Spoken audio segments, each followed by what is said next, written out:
उत्तराखंड में विधानसभा के बजट सत्र का आज तीसरा दिन है। विपक्ष के हंगामे के बीच बजट पर चर्चा और विधायकों के प्रश्नों का सिलसिला लगातार जारी है। इस बीच विकासनगर से विधायक मुन्ना सिंह चौहान ने सदन में फॉरेस्ट लैंड को लेकर अहम मुद्दा उठाया। इसी क्रम में हमारे उत्तराखंड ब्यूरो चीफ कृष्णा कुमार ने विधायक मुन्ना सिंह चौहान से खास बातचीत की। इस दौरान उन्होंने क्या कुछ कहा, आइए सुनते हैं। उत्तराखंड विधानसभा का बजट सत्र गैरसैंण विधानसभा में चल रहा है। आज तीसरा दिन है। सत्र की कार्यवाही जो है वो सुबह से शुरू हो चुकी है 11 बजे से। इस बीच कई विधायक जो है वो अहम मुद्दे उठा रहे हैं। विकासनगर से विधायक मुन्ना सिंह चौहान जी ने भी फॉरेस्ट लैंड को लेकर अहम मुद्दा जो है वो सदन में उठाया है। ज़्यादा बातचीत के लिए मेरे साथ विधायक जी, काफ़ी अहम मुद्दा आपने फॉरेस्ट लैंड को लेकर उठाया है, क्या कुछ पूरा मामला है? नहीं, वो एक नीतिगत प्रश्न था और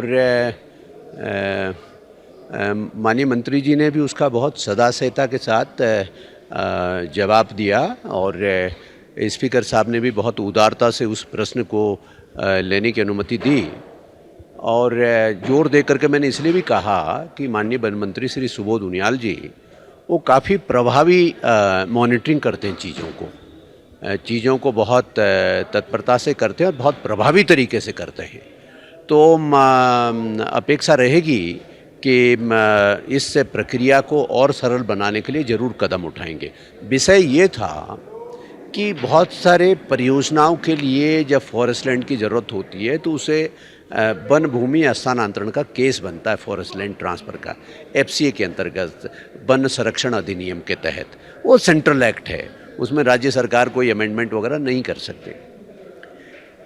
मेरा प्रश्न ये था कि जो पेयजल योजनाएं जैसी जिसमें केवल एक छोटी सी ट्रेंच में पाइपलाइन पड़नी है, फिर वापस वो उसी पे ढक देते हैं, उसी पे वनस्पति वगैरह कोई पेड़ नहीं कटता है, कोई वनस्पति नहीं कटता है।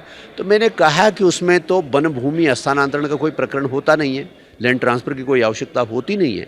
तो ऐसे प्रकरणों पर लैंड ट्रांसफ़र का केस नहीं बनना चाहिए, बल्कि इसको सामान्य रूप से अनुमति दी जानी चाहिए। बेशक का वन विभाग के अधिकारी अपने देख रेख में उसको करें कि भाई किसी तरीके से वनस्पति को कोई क्षति ना पहुंचे। तो ये प्रश्न उसके ऊपर था।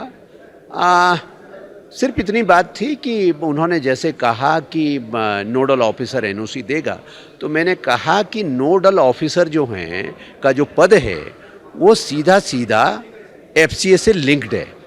FCA लागू होगा तो नोडल ऑफिसर का काम है, FCA लागू नहीं होगा तो नोडल अफसर का भी कोई काम नहीं है।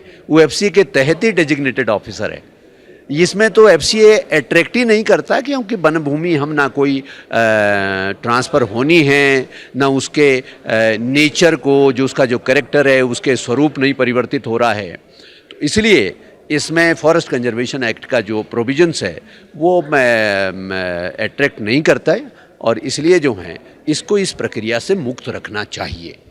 और ऐसा नहीं है, माननीय मंत्री जी ने फिर बाद में अनौपचारिक चर्चा में इस बात को कहा भी कि बिल्कुल निश्चित रूप से इसके बारे में कदम उठाएंगे। और मुझे भरोसा भी है, जैसा मैंने प्रारंभ में ही कहा, कि सुबोध उनियाल जी बहुत प्रभावी तरीके से वो चीज़ों की मॉनिटरिंग करते हैं। तो निश्चित रूप से he has taken the matter very seriously और निश्चित रूप से इस प्रक्रिया को सुलभ बनाने के लिए वो तुरंत ही कोई कदम उठाएंगे। विधायक जी, तीसरा दिन आज बजट सत्र का है, कैसे देखते हैं? कल भी कई विधेयक जो है वो पटल पर रखे गए हैं। विपक्ष से कैसे उम्मीद करते हैं, क्योंकि विपक्ष एक तरफ मांग कर रहा है कि 30 दिन का सत्र चलाया जाए और हंगामे भी लगातार कर रहे हैं। चलिए, देर आए दुरुस्त आए। तमाम अननेसेसरी इंटरप्शन के बावजूद, अननेसेसरी हंगामे के बावजूद, कल भी आधा दिन खराब करने के बावजूद, आधा दिन तो ख़राब कर ही दिया था हाई तौबा में, उसके बावजूद भी चलिए हाउस रिस्टोर हुआ, शून्य प्रहर भी फिर चला। वो बात दिगर है कि उसको फिर कॉम्पनसेट हम लोगों ने किया कि रात को 11 बजे तक फिर हाउस चला। और मैं भी उन अंतिम वक्ताओं में से एक था, क्योंकि महामहिम राज्यपाल के अभिभाषण पे मुझे धन्यवाद प्रस्ताव मूव करना था। तो पौने 11 बजे रात तक उस प्रक्रिया में सम्मिलित रहे। उम्मीद करते हैं कि अभी प्रश्नकाल व्यवस्थित तरीके से चल रहा है, कि पूरे दिन व्यवस्थित तरीके से कार्रवाई चले और इस सदन का एक एक क्षण का सदुपयोग हम जन सरोकारों के मुद्दों को उठा करके, जन सरोकार के मुद्दों पे चर्चा करके, जनता के हितों के सवालों पे बात करके और आज तो बजट पे सामान्य चर्चा भी होनी है, तो बहुत सारे अवसर है सब लोगों के पास प्रदेश व्यापी चीज़ों के बारे में बात करने के लिए, अपने विधानसभा के क्षेत्रों के बारे में बात करने के लिए, और उत्तराखंड के जनजीवन और उत्तराखंड की तरक्की से संबंधित सभी मुद्दों पर बात करने के लिए, क्योंकि बजट तो सबसे बड़ी एनुअल एक्सरसाइज है। बजट में व्यवस्थाएं हैं तो वहीं से सब चीज़ों का रास्ता निकलता है।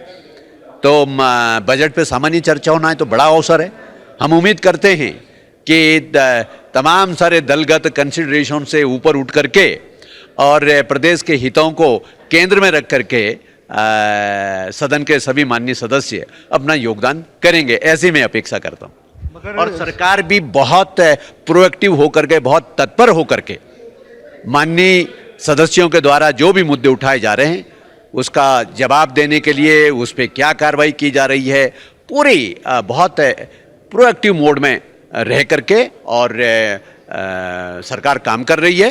तो मेरे ख्याल से हम पक्ष विपक्ष बोलते ज़रूर हैं, लेकिन डेमोक्रेटिक फंक्शनिंग की सुंदरता भी है कि हम एक प्रकार से कॉम्प्लीमेंट्री है, पूरक एक दूसरे के।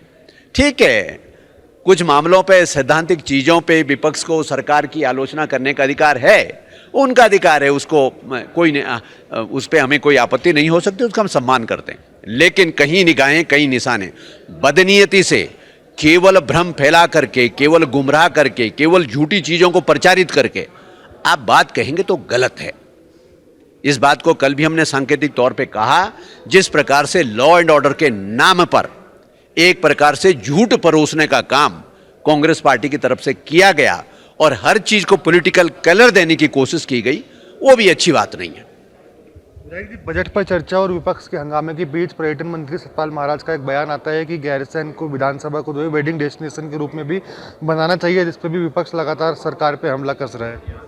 अभी मुझे इस बारे में कोई जानकारी नहीं है, मैंने ये बयान सुना भी नहीं है, मुझे इस बारे में कोई जानकारी भी नहीं है किस संदर्भ में, किस कंटेक्स्ट में, किस रूप में कहा, ये